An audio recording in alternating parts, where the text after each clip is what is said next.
নমস্কার বন্ধুরা, ডলির রন্ধনশালায় সবাইকে স্বাগত।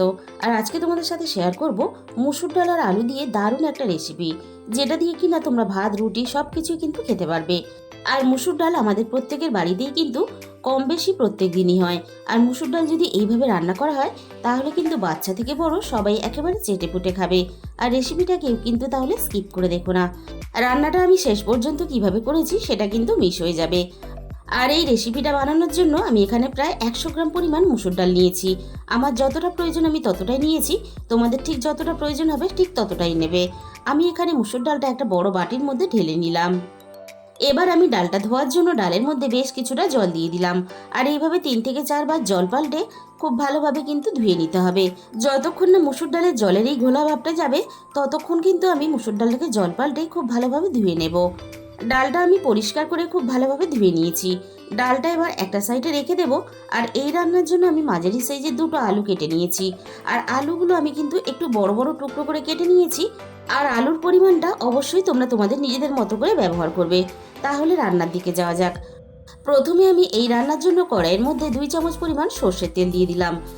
তেলটা আমি খুব ভালোভাবে গরম করে নিয়ে কড়াইয়ের চারিদিকে এভাবে একটু লাগিয়ে দিলাম। প্রথমে আমি আলুগুলোকে ভেজে নেব। তার জন্য আমি আলুগুলোকে তেলের মধ্যে দিয়ে দিলাম।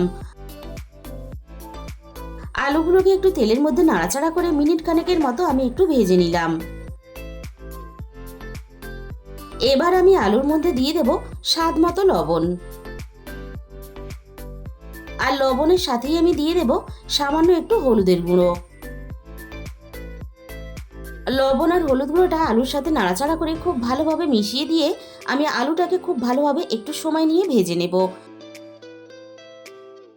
আর এই রান্নার জন্য আলুটাকে এমনভাবে ভাজতে হবে যেন ভিতর থেকে খুব ভালোভাবে আলুর মধ্যে সিদ্ধ ভাব চলে আসে।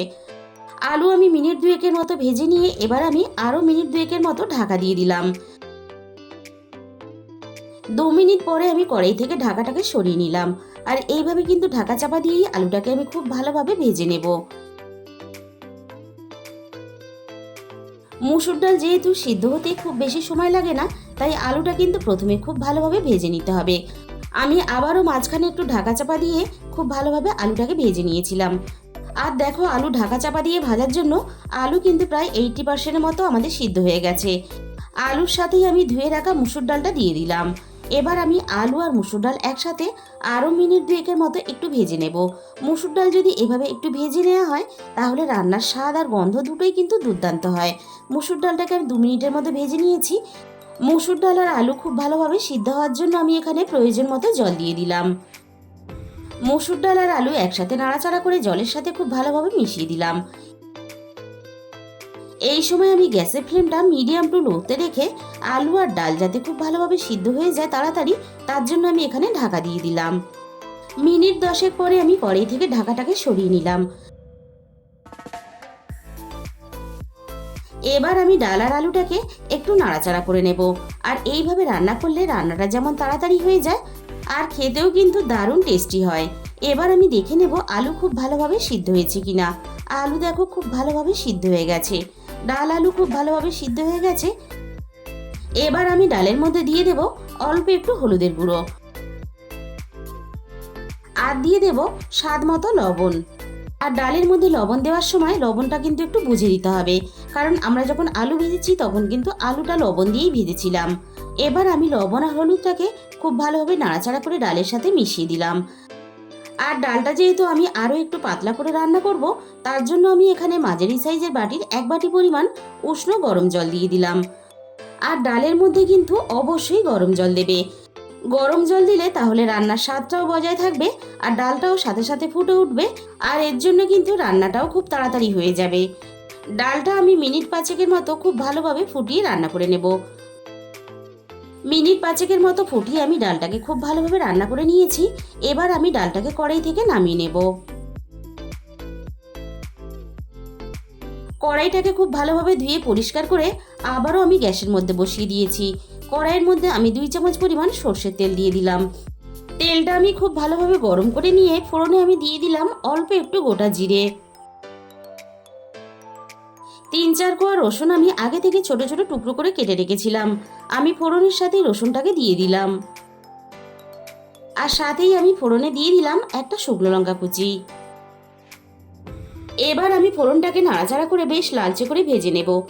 আর সাথে রসুনটাকেও আমি লালচে করে একটু ভেজে নেব, এতে রসুনের কাঁচা গন্ধটা চলে যাবে। সব কিছু একসাথে নাড়াচাড়া করে খুব ভালোভাবে আমি ভেজে নিয়েছি।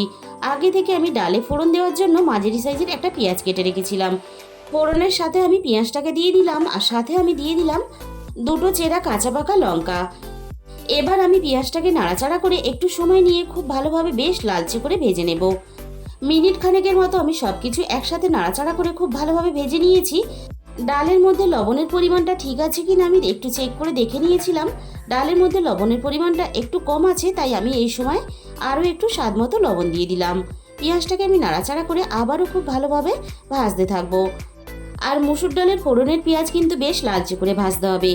আর এইভাবে একটু বেশ লালচে করে পেঁয়াজ ভেজে ডালে ফোড়ন দিলে তাহলে পেঁয়াজের সুন্দর গন্ধটা ডালের সাথে মিশে যাবে, আর তার জন্য কিন্তু ডালের স্বাদ আর গন্ধ দ্বিগুণ হয়ে যাবে। আমি ডালটাকে ফোড়নের সাথে ঢেলে দিলাম। এবার আমি সবকিছু একসাথে নাড়াচাড়া করে খুব ভালোভাবে মিশিয়ে দিয়ে আমি আরও মিনিট দুয়েকের মতো একটু ডালটাকে রান্না করে নেব। ডাল আমি খুব ভালোভাবে রান্না করে নিয়েছি, আর ডালের মধ্যে আমি দিয়ে দিলাম 1 চামচ পরিমাণ জিরে গুঁড়ো।